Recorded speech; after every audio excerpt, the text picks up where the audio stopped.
ముఖ్యం కాదు, అభివృద్ధి ముఖ్యమని పేర్కొన్నారు మెదక్ ఎంపీ మాధవనేని రఘునందన్ రావు. సిద్దిపేట జిల్లా దుబ్బాక పట్టణంలో దుబ్బాక మెడికల్ అసోసియేషన్ ఆధ్వర్యంలో నిర్మించిన నూతన భవనాన్ని మెదక్ ఎంపీ మాధవనేని రఘునందన్ రావు ప్రారంభించారు. ముందు చిన్నారులు మెదక్ ఎంపీ రఘునందన్ రావుకు డ్యాన్సులతో స్వాగతం పలికారు. ఈ సందర్భంగా మాట్లాడారు ఆయన. దుబ్బాకపై నాకు ఎంతో గౌరవం ఉందన్నారు. నేను 3 సంవత్సరాలు ఎమ్మెల్యేగా ఉన్నప్పుడు దుబ్బాక ప్రాంతాన్ని అభివృద్ధి చేశానని పేర్కొన్నారు. ఇప్పుడు కూడా దుబ్బాకను అభివృద్ధి చేసేందుకు ముందు ఉంటానన్నారు. ఈ కార్యక్రమంలో మెడికల్ అసోసియేషన్ సభ్యులు వడ్లకొండ శ్రీధర్, ప్రభాకర్, ఎర్రగుంట శ్రీనివాస్, ప్రసాద్, మెడికల్ అసోసియేషన్ జిల్లా అధ్యక్షుడు సత్యం, బీజేపీ శ్రేణులు, మున్సిపల్ పట్టణ అధ్యక్షుడు శ్రీకాంత్ యాదవ్ తదితరులు పాల్గొన్నారు. సిద్దిపేట జిల్లా మెడికల్ అసోసియేషన్ అధ్యక్షుడు సోదరులు సత్యం గారికి, దుబ్బాక, అక్బర్పేట, ముప్పల్లి ఈ ప్రాంతాలకు సంబంధించినటువంటి మా మెడికల్ అసోసియేషన్ గౌరవ ప్రజలందరికీ, ఈ కమిటీ సభ్యులందరికీ నేను కనబడతలేదు, నేను పాడుతున్నా కదా సభ్యులైనటువంటి ప్రతి ఒక్కరికి పేరు పేరున శుభాకాంక్షలు, అభినందనలు తెలియజేస్తాం. మనిషికి పట్టుదల ఉంటే ఏ పనైనా ఎంత వేగంగా చేయొచ్చని దానికి నిదర్శనం ఈ మెడికల్ అసోసియేషన్ యొక్క భవన నిర్మాణం. అలా మీరు ఒకరిద్దరు చాలా మంచి మార్పు కోరుకుంటారు. దుబ్బాక ప్రాంతం అభివృద్ధి జరగాలని సదా కోరుకునేటువంటి వ్యక్తులు. సో అదృష్టమో దురదృష్టమో మెదక్ జిల్లాలో, పాత మెదక్ జిల్లాలో ఉన్నటువంటి 10 అసెంబ్లీ నియోజకవర్గాల్లో నారాయణఖేడ్ తర్వాత ఎంతో ఇబ్బంది పడుతున్నటువంటి నియోజకవర్గం అంటే దుబ్బాక నియోజకవర్గం అని చెప్పుకోవచ్చు. నారాయణఖేడ్ కూడా ఉప ఎన్నిక వచ్చింది కాబట్టి నారాయణఖేడ్ కూడా బాగా అభివృద్ధి చెందింది. 100 కోట్ల రూపాయలు ఖర్చు పెట్టి చేసినారు. దుబ్బాక కూడా ఉప ఎన్నిక వచ్చింది. దుబ్బాక ప్రజలు పెద్ద మనసుతోటి రఘునందన్ రావుని 3 సంవత్సరాల కోసం ఎమ్మెల్యేగా ఎన్నుకున్నారు. గెలిచిన మరుక్షణం నుంచి అనుక్షణం దుబ్బాక ఎమ్మెల్యేకి ఆహ్వానిస్తూనే ఉండి దాని వాస్తవం, దాని కాంపౌండ్ వాళ్ళు అన్నీ సెట్ చేయడంతో పాటు దుబ్బాక నియోజకవర్గంలో ఉన్నటువంటి రోడ్లని గతంలో సిద్దిపేటలో, గజ్వేల్లో రోడ్లు ఎట్లుండే, మన దుబ్బాక ఎట్లా వెనుకబడింది అనేటువంటి విషయాన్ని గుర్తు చేసి కష్టపడి, నేను ప్రతిపక్ష పార్టీకి సంబంధించిన ఎమ్మెల్యేలు అయినప్పటికీ అప్పటికి ఉన్నటువంటి ప్రభుత్వం నా మీద కొంచెం సీతకల్లేసి ఎడమ చేయి చూపించినప్పటికీ కూడా దుబ్బాక నియోజకవర్గ అభివృద్ధి కోసం ప్రజలు నాకు ఇచ్చిన 3 సంవత్సరాల అవకాశాన్ని శ్రద్ధగా ప్రయత్నం చేసినాను, కృషి చేసినాను. సాధ్యమైనంత వరకు దుబ్బాక నియోజకవర్గ ప్రజలు రాష్ట్రంలో, దేశంలో ఆ ఉప ఎన్నికలో ఇచ్చినటువంటి తీర్పుకి దుబ్బాక కొంత మేలు చేసేందుకు ప్రయత్నం చేసినాను. నేను చేసిన ఒత్తిడి వల్లనే ఆగిపోయినటువంటి 100 పడకల ఆసుపత్రి, ఆలోచన లేనటువంటి దుబ్బాక కొత్త బస్ స్టాండ్, ఇట్లాంటి నిర్మాణాలు కొన్ని పూర్తయ్యాయి. దుబ్బాక నియోజకవర్గంలో అంతకుముందే నారాయణరావుపేట ఒక మండలం ఇచ్చిండ్రు, మాసాయిపేట కొత్త మండలం ఇచ్చిండ్రు. మాకు కూడా చాలా కాలం నుంచి పెండింగ్ ఉంది. అక్బర్పేట, ముప్పల్లి కావాలంటే కొట్లాడి ఒక కొత్త మండల కేంద్రాన్ని కూడా తీసుకురావడం జరిగింది. దీనికి 100 గజాల దూరాన ఐటీఐ ఒక బిల్డింగ్ ఉంటుంది. నేను ఎమ్మెల్యే ఉన్నప్పుడు దాన్ని కూడా 100 పడకల ఆసుపత్రి లెక్క మొండిగోడంతో వదిలేస్తే కొట్లాడి ఆ కాంట్రాక్టర్ మదన్నతోటి రోజు కొట్లాడి వారానికి ఒకసారి పిలిచి దాన్ని ఒక రూపానికి తీసుకొచ్చినాం. దురదృష్టం, నేను ఎమ్మెల్యేకి వెళ్ళిపోయిన 18 నెలల నుంచి ఈ ఏడాది దాకా ఐటీఐ బిల్డింగ్ ఓపెన్ కాకపోవడం అనేది నాలాంటి పనిచేయడానికి బాధ అనిపిస్తుంది. ఆగస్టులో ఐటీఐ బిల్డింగ్ ఓపెన్ చేయాలని నేను నవంబర్లో ఎన్నికలు జరిగితే అంతకుముందే ఒక 2 నెలల ముందు పూర్తి చేద్దామని చాలా రకాలుగా ప్రయత్నం చేసినాం. కానీ ఆ రోజు నుంచి ఈ రోజు దాకా 2 సంవత్సరాల క్రితం నేను ఏ రకంగానైతే ఐటీఐ భవనం వదిలిపోయినామో అట్లే ఉంది తప్ప మెడికల్ అసోసియేషన్లు బిల్డింగ్ కట్టుకోవాలనుకుంటే 100 రోజులలో ఈ బంగ్లా పూర్తి అవుతుంది. పక్కన 10 కోట్ల కూడా ఐటీఐ పూర్తి కావాలంటే మాత్రం 80 ఏళ్ళు అయితే కూడా ఐటీఐ పూర్తి కాదు. వెనుకబడ్డ దుబ్బాక నుంచి దుబాయ్కి, బొంబాయికి, గల్ఫ్కు పోతున్నటువంటి కార్మికులకి ఇంత ఐటీఐలో ఫిట్టరో, ఎలక్ట్రీషియనో, వెల్డరో, టెక్నీషియన్ సర్టిఫికేట్ ఉంటే ఈ ప్రాంత పిల్లలకి 20,000 వచ్చే కూడా 50,000 జీతం వస్తుంది అనేటువంటి ఒక మంచి ఉద్దేశంతో ఐటీఐని తొందరగా పూర్తి చేయాలంటే ఐటీఐని ఇంకా పెండింగ్ పెడతా ఉన్నారు. నేను రాజకీయాల కోసం మాట్లాడతలేను. 18 నెలల తర్వాత మొదటిసారి దుబ్బాకలతో నా ఆవేదన నేను మనసు విప్పి మాట్లాడాలనుకుంటున్నాను. కానిగల్ దగ్గర ఒక బ్రిడ్జ్ ఆగిపోయింది. 2014లో శంకుస్థాపన చేసిన బ్రిడ్జ్. ఒక రైతు హైకోర్టుకు పోయి స్టే తెచ్చుకుంటే అప్పుడు నేను ఆ రైతు అమెరికాలో ఉంటే అమెరికాకు మాట్లాడి కష్టపడి నేను తీసుకొచ్చి హైకోర్టులో రిట్ పిటిషన్ క్లోజ్ చేపిస్తే ఈ రోజు దాకా కూడా కనీసం ఆ బ్రిడ్జ్ అనేది ఒక ఇంచు కూడా ముందుకు సాగకపోవడం అనేది బాధాకరమైనటువంటి విషయం. Medical association building already building పూర్తయింది కదా అని ఇంజనీర్లు ఏమైనా కొరువు పెడితే ప్రైవేట్గానైనా మీకు 10 లక్షల రూపాయలని ప్రభుత్వ పరంగా ప్రైవేట్గానైనా ఇప్పించేటువంటి సత్తా ఉందని కాబట్టి బరాబర్ ఇప్పిస్తా అని చెప్పి సందర్భంగా తెలియజేస్తా ఉన్నాను. ఒకసారి నేను మాటిస్తే ఒకసారి పట్టుదలకు తీసుకుంటే ఎవడొచ్చినా ఏం జరిగినా నేను వెనకపోయేటోడు కాదు. నేను ఊకే చెప్తా శ్రీ పద్యం, పోతే పోనీ సతులు సిద్ధులు, వస్తే రాని కష్టాలు నష్టాలు. ఏ రోజు కూడా నిజాయితీ తప్పకుండా నమ్మిన గడ్డ కోసం నమ్మిన సిద్ధాంతం కోసం పనిచేస్తాడు రఘునందన్. 100 పడకల దవాఖాన ఓపెన్ చేస్తే రఘునందన్ పేరు వస్తుందని రోడ్ అయ్యేందుకు కోర్టుకు స్టే తెచ్చుకోమంటే కాడు ఉన్నాడు మా అర్జున్ అన్న. అమాయకులు పోయి కోర్టుకు స్టే తెచ్చి హాస్పిటల్ ఓపెనింగ్ కూడా అప్పించారు. ఇది దుబ్బాక రాజకీయం. అయినా రఘునందన్ భయపడ్డాడే. రోడ్ వేయించిండు, హైకోర్టు పోయిండు, అర్జున్ అన్నట్టు బదిలాడిండు, వాళ్ళ ముగ్గురు అన్నదమ్ముల్ని బదిలాడిండు. రోడ్ వేయించినాం, సీసీ రోడ్ 1,20,00,000 లక్షలు పెట్టించినాం, కాంపౌండ్ వాళ్ళు 1,20,00,000 లక్షలు ఇచ్చినాం.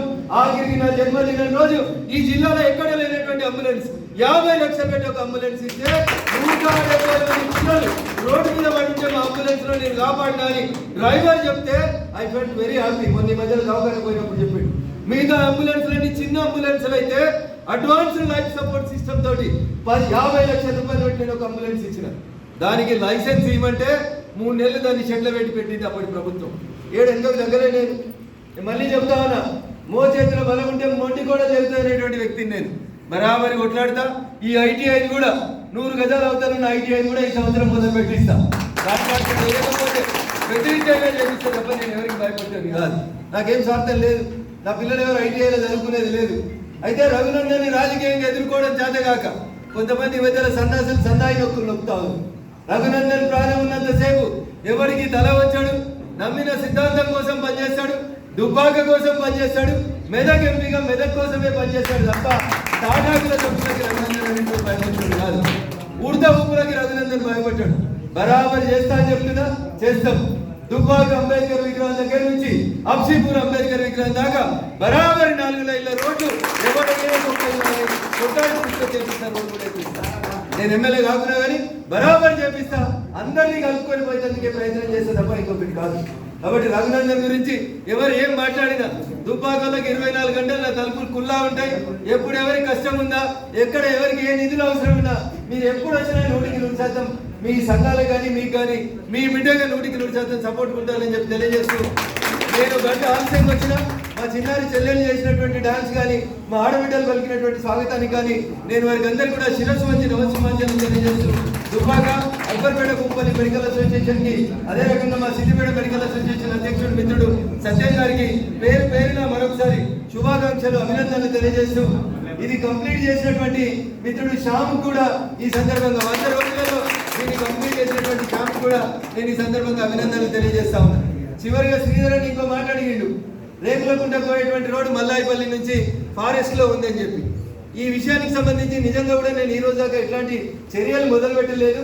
ఈ రోజే మొట్టమొదటిసారిగా సీరియస్ గా మీరు అందరూ అడుగుతున్నారు కాబట్టి ఆ గ్రామ పంచాయతీ నుంచి రేకులకుంట టెంపుల్ నుంచి 2 దరఖాస్తులు తెచ్చిస్తే ఫారెస్ట్ అధికారులను పిలిచి సాధ్యమైనంత తొందరగా రోడ్డు పనులను కూడా క్లియర్ చేసేందుకు భారత ప్రభుత్వాన్ని ఒప్పించాలి. ఎందుకంటే ఫారెస్ట్ లో ఒక్క గుంట ల్యాండ్ కూడా మనం ఉండలేం కాబట్టి ఖచ్చితంగా భారత ప్రభుత్వాన్ని ఒప్పించి ఈ రోడ్డును కూడా ఈ టెన్యూర్లోనే పూర్తి చేసేందుకు మీ బిడ్డగా పనిచేస్తానని ఈరోజు మా డ్రైవర్ రవి పెళ్లి, నేను తొందరగా పెళ్లికి పోవాలి, అందుకని చాలా మాట్లాడాలనిపించింది. ఎందుకో శ్రీధర్ అని మాట్లాడుతుంటే మనసులో ఉన్న బాధ ఆవేదనతో బయటకు వచ్చింది.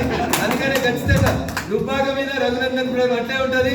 దుబ్బాక బరాబరి సిద్దిపేటతో సిరిసిల్లతో పోటీ పడేటట్టు మీ వ్యాపారాలు మీ వాణిజ్యాలన్నీ అభివృద్ధి అయ్యేదాకా మీతో పాటు నేను ఉంటానని తెలియజేస్తూ, అవకాశం ఇచ్చిన వేదిక ముందున్నటువంటి గౌరవ పెద్దలకి, అన్ని పార్టీల నాయకులకి, ప్రింట్ ఎలక్ట్రానిక్ మీడియా మిత్రులందరూ కూడా శిరస్సు మంచి నమస్కారాలు తెలియజేస్తూ సెలవు తీసుకుంటా ఉన్నాను. ఇంకా ఏసీలో కూడా శ్రీధర్ రోడ్డు మీద మనుషులు పోలేక మల్లన్న సాగర్ తోటి రోడ్డు ఖరాబ్ అయిందంటే ఇవాళ ఎన్సాన్పల్లి తడకపల్లిలో రోడ్ ఎట్లుంటుందో బరాబర్ అట్లే మెట్టు దగ్గర నుంచి చందాపూర్ గజ్వేల్ దగ్గర రోడ్డు తీసుకొచ్చినాం. ఇట్లా చెప్పుకుంటూ పోతే దుబ్బాక నియోజకవర్గాన్ని ఎవరు పట్టించుకోకపోతే 1985లో ఎమ్మెల్యే అయినప్పటి నుంచి గౌరవనీయులు కేసీఆర్ గారు కలగన్నారు దుబ్బాకకి వెళ్ళి ముస్తాబాద్ దాకా డబుల్ రోడ్ చేయాలని. అప్పుడు దుబ్బాక మండలంలో 11 గ్రామ పంచాయతీలు సిద్దిపేట శాసనసభ నియోజకవర్గంలో ఉంటుండే. పెద్దలు చంద్రశేఖరరావు గారు, ఉద్యమ్ రెడ్డి గారు, స్వర్గీయ రామలింగారెడ్డి గారు, హరీష్ రావు గారు, ఇట్లా చాలా మంది దుబ్బాక నుంచి ముస్తాబాద్ దాకా డబుల్ రోడ్ వేస్తామని ఎలక్షన్లప్పుడు చెప్పింది తప్ప ఏ రోజు పని చేయలేదు. రఘునందన్ రావు ఎమ్మెల్యే అయిన తర్వాత రాష్ట్ర ప్రభుత్వం సహకరించకపోతే ఢిల్లీకి పోయి కేంద్రం నుంచి సెంట్రల్ రోడ్ ఫండ్ సిఆర్ఎఫ్ కింద నిధులు తెచ్చి దాదాపు 20 కోట్లతోటి దుబ్బాక నుంచి ముస్తాబాద్ దాకా డబుల్ రోడ్ ని చెల్లాపూర్ రాజకపేట ఎప్పుడో కలగన్నారు దౌలతాబాద్కి వెళ్ళి చేయకుండా కర్ణాలపల్లి ఎల్లమ్మ దాకా డబుల్ రోడ్ కావాలని. ఎవరు చేయలేదు. ఇలా మెదక్ వేరే జిల్లా, సిద్దిపేట వేరే జిల్లా, 2 జిల్లాలను కలిపేందుకు కావాలని కోరితే దౌలతాబాద్ నుంచి చేయకుంటే ఇంకొక సిఆర్ఎఫ్ రోడ్ తీసుకొచ్చి ఇలా ఆ రోడ్ కూడా పూర్తి చేసింది రఘునందన్. అయినా ప్రజల ఆలోచన విధానంలో ఎక్కడో తేడా వచ్చింది. ప్రభుత్వం ఏదో వస్తుందని ఏదో జరుగుతుందని ఆశపడ్డారు. గెలిచిన ఆయన అప్పుడు ఎంపీ కూడా నన్ను ఎన్ని అవస్థలు పెట్టినా మీకు అందరికీ తెలుసు. దుబ్బాక అంబేద్కర్ దగ్గర నుంచి అబ్షీపూర్ అంబేద్కర్ దగ్గర దాకా 4 లైన్ల రోడ్ల కోసం 38 కోట్ల ఎస్టిమేషన్ ఇప్పించి 3 సార్లు నాకు ఇష్టం లేకుండా ముఖ్యమంత్రి గారు నేను కలిసి ఒప్పిస్తే ఈ రోడ్ వేస్తే రఘునందన్ కు పేరు వస్తుందని ఆ మీరు కొంతమంది గౌరవ పెద్దలు. వాళ్ళకి ఈ ప్రాంత ప్రజల కష్టం తెలియదు. వాళ్ళకి ఈ ప్రాంత ప్రజలు ఏం కోరుకుంటున్నారో తెలియదు. తెలిస్తే అభివృద్ధి విషయంలో మనం మాట్లాడుకునేటోళ్ళు, అడ్డుపడేటోళ్ళు కాదు. 40 కోట్లు ఖర్చు పెడితే 4 లైన్ల రోడ్ అవుతుంటుండే అబ్షీపూర్ చౌరస్తాలో అంబేద్కర్ విగ్రహం దగ్గర నుంచి దుబ్బాకలో ఉన్నటువంటి అంబేద్కర్ విగ్రహం దాకా. ఏమవుతుందో ఎన్నడైతుందో మీకే తెలుసు. మేము వేరే పార్టీలలో ఉన్నాము, మాది అధికారం కాబట్టి మేము ఏం చేయలేమని మధ్యలో కొంతమంది మాట్లాడుతున్నారు. ఆ గౌరవ మిత్రులకు నేను ఒకటే చెప్పదలుచుకున్నా, మోచేతుల బలం ఉంటే మొండి కూడా జరుగుతుంది. రఘునందన్ బరాబరి దుబ్బాక నియోజకవర్గంలో మా ఊరికి రోడ్డు లేదని చెప్పడం. నేను ఎమ్మెల్యే అయినా చేసిన ప్రతి రోడ్డు నేను ఇలా చూపిస్తా. జంగపల్లి చెప్తారా, వీరారెడ్డిపల్లి చెప్తారా, ఆఖరికి కాజీపూర్లో రోడ్డు వెడల్పు చేయొద్దని కావాలని ఆ రోజు అధికారులు ఉన్న పార్టీ ఆపితే ఎంతైతే అంత రోడ్ వేసిపోదామని ఎన్నికల కంటే ముందు రోడ్ వేసినాం. 1600 కోట్ల రూపాయలు ఖర్చు పెట్టి 10 ఏళ్ల టీఆర్ఎస్ గవర్నమెంట్ లో రాని జాతీయ రహదారి మెదక్ సిద్దిపేట ఎల్కతుర్తి. ఇలా మన రోడ్ ఎట్లయిందో ఒకసారి చూడండి. మెదక్ సిద్దిపేట ఎల్కతుర్తి రోడ్డుని 1600 కోట్ల నుంచి ప్రధానమంత్రి నరేంద్ర మోడీ గారిని చేయించారు. రఘునందన్ రాజకీయం కోసం మాట్లాడతలేడు, ఓట్ల కోసం మాట్లాడతలేడు. ఇలా రాజకీయం లేదు, ఓట్లు లేవు. ఎందుకు మాట్లాడుతా ఉన్నాం? దుబ్బాక డెవలప్మెంట్ ఆగిపోతుంది. ఎవరితో ఆగిపోతుందో ఒకసారి ఆలోచించాలి. అధికార పార్టీలో ఉంటేనే పనులు అవుతాయి. నేను అందరిలాగా అధికార పార్టీలో పోలేదు. ఉప ఎన్నికలో ప్రజలు నన్ను గెలిపిస్తే నా మీద ఉంచినటువంటి విశ్వాసాన్ని కాపాడుకున్నాను. ప్రజల గొంతుగా నిలబడరు కదా అంటే గరీబ్ గొంతుగా నిలబడ్డే తప్ప ఏ రోజు డబ్బుల కోసం డబ్బులు పోలేదు. ఇవాళ కూడా చెప్తున్నా, దుబ్బాకలో నాకు ఓట్లు తక్కువ వచ్చినా, ఎంపీ ఎలక్షన్లలో నాకు ఓటు వేయకున్నా, అడ్రస్ లేనోడికి టీఆర్ఎస్ పార్టీ ఓట్లు వేసినా నేను ఏ రోజు కూడా దుబ్బాకని మర్చిపోదని అనుకోలేదు. నాకు అవకాశం వచ్చిన ప్రతిసారి ఇందాక శ్రీధర్ అన్న యాద్ చేసినట్టు అన్న యాద్ చేసింది కాబట్టి ఆవేదన గుర్తుకొస్తా ఉంది నాకు. సిద్దిపేటలో సురభి మెడికల్ కాలేజ్ అనే ప్రైవేట్ మెడికల్ కాలేజ్ ఫంక్షన్ జరిగితే already medical college government medical college ఉంది సిద్దిపేటలో. నిజంగా చెప్పాలంటే ఆ ప్రైవేట్ మెడికల్ కాలేజ్ తోర్నాల దాటినాక దుబ్బాకలో పెట్టుంటే నిజంగా దుబ్బాకలో మెడికల్ కాలేజ్ ఉంటే 100 మంది కొడుకులు వచ్చేది. ఆ వేదిక మీద గౌరవ మంత్రి పొన్నం ప్రభాకర్ గారు, గౌరవ సిద్దిపేట శాసనసభ్యులు హరీష్ రావు గారి ముందు ఒక నర్సింగ్ కాలేజ్ మేము పెట్టాలనుకుంటున్నాం అని ఆ మెడికల్ కాలేజ్ చెప్తే నేను ఒకటే మాట అన్న, జన మా దుబ్బాకకు అవకాశం ఇచ్చి ఒక నర్సింగ్ కాలేజీని మా దుబ్బాకలో పెట్టండి అని నేను ప్రైవేట్ మెడికల్ కాలేజీలను రిక్వెస్ట్ చేసుకున్నాను. గౌరవనీయులు సిద్దిపేట ఎమ్మెల్యే గారు అదే స్టేజ్ మీద ఉండి రఘునందన్ ఇలా నువ్వు దుబ్బాక ఎమ్మెల్యే కాదు, నువ్వు మెదక్ ఎంపీవి, మా సిద్దిపేటకు పెడతా అంటే నువ్వు ఎట్లొద్దంటే ఓన్నాడు. నేను ఒకటే ముఖానికి రోజు ఫెయిర్ లవ్లీ పెట్టి తెల్లగా చేసుకుంటున్నారు. మిగతా శరీరం కూడా మంచిగా లేకపోతే కష్టమవుతుందన్న. ముఖంతో పాటు శరీరం కూడా అందంగా ఉండాలంటే మా దుబ్బాక మెడికల్ కాలేజీ రావాలని ఆ రోజు మంత్రి పొన్నం ప్రభాకర్ గారు ఉండగా కూడా అన్న నువ్వు వేరే తీసుకుపోగానే నర్సింగ్ కాలేజ్ మాకు ఇవ్వమని అడిగిన. ఏమవసరం? దుబ్బాకలు ఓడగొట్టిరంటే మర్చిపోయిందా? ఎంపీ ఎలక్షన్లలో ఓట్లు వేయలేదని వదిలేసిందా? వదిలేలే కదా. బరాబరి దుబ్బాక డెవలప్ కావాలని దాకా చివరి శ్వాస దాకా రఘునందన్ దుబ్బాక అనుకోకుండా రెవెన్యూ సదస్సులో రెవెన్యూ మంత్రి గారిని కలిసే అవకాశం వచ్చింది. మీరు ఎవరు అడగలేదు. ఈ మధ్యలో అప్పుడప్పుడు కొంతమంది మిత్రులు కలిసిరు, శ్రీధరన్ లాంటి వాళ్ళు ఇతర మిత్రులు కలిసిరు, కానీ ఎవరు అడగలేదు. నాకే గుర్తొచ్చింది, రెవెన్యూ మంత్రి గారు వచ్చారు కదా, మా దగ్గర ఇక్కడ భూపాలిలో బంగ్లాలు లేవు, రాయపల్లిలో ఎంఆర్ఓ ఆఫీస్ లేదు, అట్లే మాసాయిపేటలో ఎంఆర్ఓ ఆఫీస్ లేదు, కొత్త మండలాలకు ఎంఆర్ఓ ఆఫీసులు ఇచ్చేయడంతో పాటు కొత్త ఆర్డీఓ ఆఫీస్ రామాయపేటలో బంగ్లా లేదు సార్, పటాన్చెరులో బంగ్లా లేదు, ఈ రెండింటికి బంగ్లాలు ఇయ్యింది. దీంతో పాటు మా దుబ్బాక వాళ్ళు దాదాపు ఏడాది నిరాహార దీక్ష చేసిరు. మా దుబ్బాక కూడా ఆర్డీఓ ఆఫీస్ కావాలని నర్సాపూర్ మీటింగ్. నేను ఢిల్లీకి రాజైనా నేను ప్రతి నిమిషం కొట్లాడేది మా దుబ్బాక బాగుపడాలని, దుబ్బాక సిద్దిపేట కంటే, దుబ్బాక సిరిసిల్ల కంటే, దుబ్బాక గజ్వేల్ కంటే మంచిగా ఉండాలని కోరుకుంటా. దీని వెనకాల నాకు ఎట్లాంటి స్వార్థం లేదు. నన్ను ఓటేసి శాసనసభకు పంపించినటువంటి దుబ్బాక అనేటువంటి 3 అక్షరాలకి నేను బతికున్నంత కాలం గౌరవం పెంచేందుకే ప్రయత్నం చేస్తుందక్క. ఇంకొకటి సిద్ధాంతపరంగా, రాజకీయ పరంగా మా శ్రీధరన్న వేరే పార్టీలు ఉండొచ్చు, ఎన్నికలలో నాకు సపోర్ట్ చేసిందా చేయలేదని నేను మనసులో పెట్టుకోలేదు. శ్రీధరన్న మా ఇంటికి వచ్చి అన్న మా మెడికల్ అసోసియేషన్ బిల్డింగ్కి కొంచెం సహాయం చేస్తావా అని అడిగింది. నేను రెండో మాట మాట్లాడలేదు. ఏం కావాలని అడుగుతున్నావు శ్రీధరన్ నేను అడిగితే సుమారు ఒక 10 లక్షలు సహాయం చేస్తే మా మెడికల్ అసోసియేషన్ వాళ్ళు నేను గుర్తుపెట్టుకుంటున్నావు అన్నాడు. నేను అనొచ్చు, నువ్వు నా పార్టీ కాదనొచ్చు, నీ ఎమ్మెల్యే దగ్గర ఉంటే కదా పోవనొచ్చు, నేను ఒక్క మాట కూడా మాట్లాడలేదు. వీళ్ళందరి ముందు చెప్పాలి కాబట్టి చెప్తా ఉన్నా, ఇది నా ఆవేదన కాబట్టి చెప్తా ఉన్నాను. శ్రీధరన్న నువ్వు నా దగ్గరికి ఎందుకు వచ్చినా నేను ఒక మాట లేదు, గౌరవంగా కూర్చోబెట్టి నేను ఇంకో మాట కూడా చెప్పాలి. మా పార్టీలో కొంతమంది మెడికల్ అసోసియేషన్ మిత్రులు నన్ను అన్నారు, ఎందుకు ఇస్తామన్నా ఇవ్వద్దు, వాళ్ళు టీఆర్ఎస్ వాళ్ళన్నా అని చెప్పి. అయినా నేను ఒకటే మాట చెప్పిన, ఇంటి దాకా వచ్చినప్పుడు వాళ్ళు ఎవరైనా సరే శాసనసభ సాయం చేద్దాం, బరాబర్ 10 లక్షలు అడిగిన 10 లక్షలు ఇస్తామని ఇచ్చిన. ఎవరికి నచ్చినా నచ్చకున్నా దుబ్బాక కొంత అభివృద్ధి చెందాలి, ఈ ప్రాంతాల్లో ఉపాధి అవకాశాలు పెరగాలి, ప్రజల ఆలోచన విధానంలో మార్పు రావాలని కొట్లాడిన రఘునందన్ తప్ప ఏ రోజు స్వార్థం కోసం కొట్లాడలేదు. డబుల్ బెడ్రూమ్లు కట్టి శిలాపలకాలు వేసి మర్చిపోతే కొట్లాడి డ్రా తీసినాక కూడా డబుల్ బెడ్రూమ్ ఇళ్ళకి పోతే రఘునందన్కు పేరు వస్తుందని ఆపితే చాలా పోదాం బాని పోతే నీళ్ళు ఇయ్యని దుర్మార్గులు, కరెంట్ ఇయ్యని దుర్మార్గులు కొట్లాడి ఎట్లియరని నిలబడి ఇప్పించిన రఘునందన్. మా పంతులకు సీనియర్, చాలా కాలం నుంచి తెలుసు. అన్న ముందే నా ఆవేదన చెప్తున్నా, మంచోడు ఆయన కాబట్టి, ధర్మరాజు వచ్చేటోడు కాబట్టి చెప్తావు. ఆయనకేం న్యాయం జరగలేదు ఆ పార్టీలో. నమ్మి నాన్న వస్తే పుచ్చి పూరలు అయినట్టు ఆయన కంటే ఎంత వచ్చిన వాళ్ళకి ఈ జిల్లాలో చాలా మందికి మేలు జరిగింది, కానీ వీళ్ళకి ఏం చేయలేదు. అయినా ఎన్నడూ పార్టీ మారలేదు ఆయన. ఇట్లా పార్టీ ప్రభుత్వం 10 ఏళ్ళు వాళ్ళు ఉండి కూడా దుబ్బాకానికి ఎడమ చేయ చూపెట్టి తప్పితే ఏ రోజు కూడా న్యాయం చేయలేదు. నేను 3 ఏళ్ళు మొత్తుకున్నా, మా పంతులు గిట్ట అందరూ ఊకేం తింటే తిట్టకని. కానీ రఘునందన్ ఆ రోజు చెప్పింది, ఇలా మా దుబ్బాక ఎమ్మెల్యే ప్రభాకర్ రెడ్డి గారు చెప్తున్నారు ఏమని, మేము అధికారంలో ఉన్నప్పుడు కూడా దుబ్బాకకు నిధులు సరిగా రాలేదని రఘునందన్ చెప్తే వీడు అపోజిషన్ పార్టీ ఎమ్మెల్యేగా మాట్లాడిండు అన్నారు ఆ రోజు.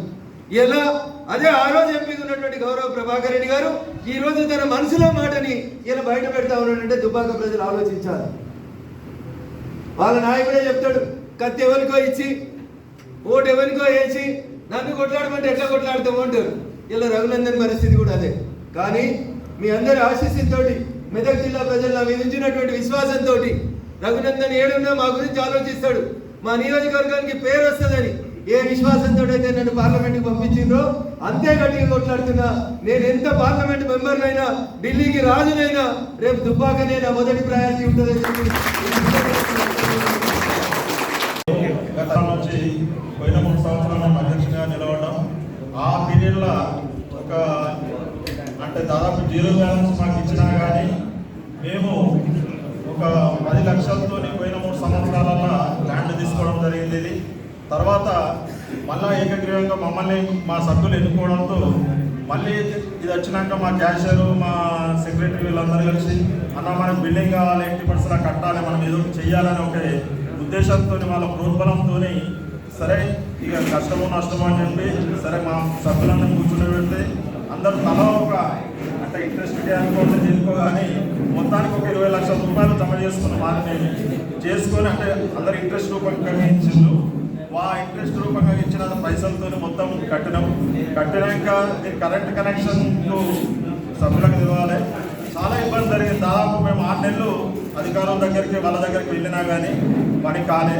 కానీ ఒకసారి రగణ దగ్గరికి పోయి నాకు ఇట్లా పరిస్థితి, మాకు కరెంట్ కనెక్షన్ లేదు, జర ఇంటి పరిస్థితుల్లో మీరు ఇప్పియాలి అది అని చెప్తే ఒకటే మాట అన్నాడు. అయితే వాళ్ళ అధికారుల దగ్గరికి పోతే ఏమన్నంటే 1,50,000 లక్షల రూపాయలు ఖర్చు అవుతుందని చెప్పారు. రగణ ఒకటే ఫోన్ తీసుకొని నాకు రేపటి వరకు కరెంట్ కనెక్షన్ కావాలి అంటే, సార్ మన దగ్గర ఫండ్ లేదు అంటే ఆ పైసలు ఏందో నేను కడతా, వాళ్ళ దగ్గర డబ్బులు మీరు 80% రేపటి వరకు ఇవ్వాలంటే మేము ఇక్కడ ఖర్చు తెల్లారని వారికి అసెంబ్లీ తరఫున ప్రత్యేక కృతజ్ఞత తెలియజేస్తున్నా. కొన్ని రోజుల తర్వాత మేము ఫిబ్రవరి 4వ తారీఖు నాడు భూమి పూజ చేసుకొని కన్స్ట్రక్షన్ స్టార్ట్ చేసినాక ఈ అప్పు ఎట్లా తీరాలి మళ్ళా రగణ దగ్గరికి వెళ్ళాం. పోయి అన్నా జర పరిస్థితికి ఇట్లుంది, 20 లక్షలు అప్పు అయింది, మీరు 80% మీరు ఆదుకోవాలని అది ఇదని చెప్తే వేరే అసలు ఆలోచించకుండా అంటే సోదర భావంతో సిద్ధరాన ఇలా నా వంతుకు ఎంత ఇవ్వమంటాడు అన్న 20 లక్షలు ఖర్చు అయింది అన్న అంటే నా వంతుకు అయితే ఇప్పుడు 10 లక్షలు ఇస్తా. అదే మరి కృతజ్ఞతలు తెలియజేస్తున్నా అన్న. మిమ్మల్ని మర్చిపోలేము. దుబ్బాక మెడికల్ అసోసియేషన్ ఉన్నంతకాలం మాకు మరీ థ్యాంక్స్ చెప్తున్నాం అన్న.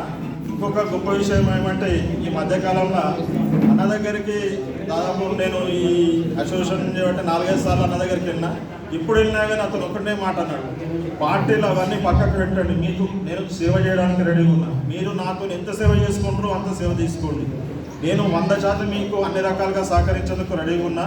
మీరు ఏది ఉన్నా ఎక్కడ ఉన్నా నాకు ఫోన్ చేయండి, అన్ని రకాలుగా నేను మీకు స్పందిస్తాను.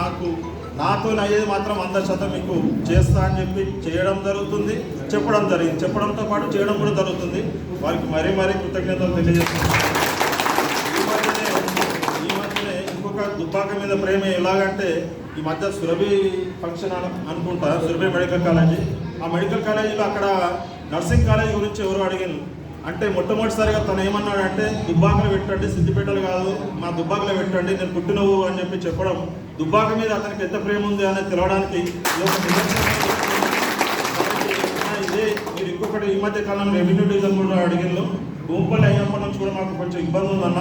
ఇదే పట్టుదలతో ఆ రెవెన్యూ డివిజన్ ఎట్టి పరిస్థితులు దుబ్బాక కావాలి, అయితే దుబ్బాక ఏమన్నా దీనికి మీరు అట్లా పక్షమా ఇట్లా మీరు ఏది ఏర్పాటు చేసినా మేము ముందుటి నడిపిస్తామన్నా. దానికి మాకు ఎడ్దిరిగి రెవెన్యూ డివిజన్ కాదు దుబ్బాక డెవలప్మెంట్ విషయంలో అన్ని రకాలుగా మా వ్యాపార వర్గాలు కానీ అందరూ కూడా సహకరించడానికి రెడీగా ఉన్నారు. దానికి కొంచెం మాకు ముందుండి నడిపించే వ్యక్తులు లేక ఇబ్బంది పడుతున్నాం. ఈ రెవెన్యూ డివిజన్ అనేది ఇప్పుడు దుబ్బాక ఎసెన్షియల్. మరి 4 లైన్ రోడ్డు అక్షపుట్టు దుబ్బాక కావాలి, అదొకటి.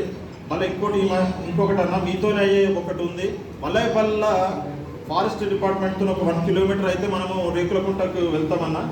అది కూడా ఒక ఫారెస్ట్ డిపార్ట్మెంట్ అంటే అది మీరే ఎంపీ కేంద్ర వాళ్ళు ఉన్నారు కాబట్టి మల్లయ్యపల్లె టు రేకులకుంటకు వెళ్తే ఆ దారి కూడా మనకు ఒకటి అంటే ఆధ్యాత్మికంగా ఒక బెల్ట్ లాగా ఉంటుంది. దుబ్బాక బాలాజీ టెంపుల్, మన మల్లయ్యపల్లె రేకులకుంట ఇవన్నీ కూడా ఒక ఆధ్యాత్మికంగా మనకు ఒక రూట్ మ్యాప్ లాగా ఉంటుంది. దీనికి కూడా మీరు సహకరించాలని, ఆ విధంగా మల్లయ్యపల్లె వాళ్ళు కూడా గ్రామస్తులు వచ్చి మీకు రిప్రజెంటేషన్ ఇద్దామని, ఆ విధంగా మీరు కొంచెం కృషి చేయాలని, ఇవన్నిటికీ మాకు కృషి చేస్తున్నందుకు పేరున ధన్యవాదాలు. మా దుబ్బాక అసోసియేషన్ తరఫున ధన్యవాదాలు తెలియజేస్తున్నా. ఇక్కడికి వచ్చిన ప్రతి ఒక్కరికి పేరున ధన్యవాదాలు తెలియజేస్తున్నా. పనేసియా మెరిడియన్ హాస్పిటల్స్ ప్రతి సామాన్యుడికి అందుబాటులో అంతర్జాతీయ వైద్య ప్రమాణాలతో వైద్యం, 24 గంటల అంబులెన్స్ సర్వీసుతో పాటు అత్యవసర సేవలతో ఏర్పాటైన చికిత్సా విభాగం. మా దగ్గర గుండె సంబంధిత, మూత్రపిండ, కాలేయ, కంటి జబ్బులకు, మోకాళ్ల శస్త్రచికిత్సతో పాటు కోవిడ్-19, బ్లాక్ ఫంగస్ వంటి వైరస్లకు, అన్ని రకాల ఆరోగ్య సమస్యలకు నమ్మకమైన అత్యాధునిక వైద్య చికిత్సను అందిస్తున్న హాస్పిటల్ పనేసియా మెరిడియన్ హాస్పిటల్స్. మీ ఆరోగ్య సమస్య ఏదైనా ఇప్పుడు పరిష్కారం సాధ్యం. సంపూర్ణ ఆరోగ్యం కోసం సంప్రదించండి Panacea Meridian hospitals, opposite Beeramguda Kaman, RC Puram, Sangareddy district, pin code 502032. సంప్రదించాల్సిన ఫోన్ నెంబర్ 0845524177 మరియు 7893757770.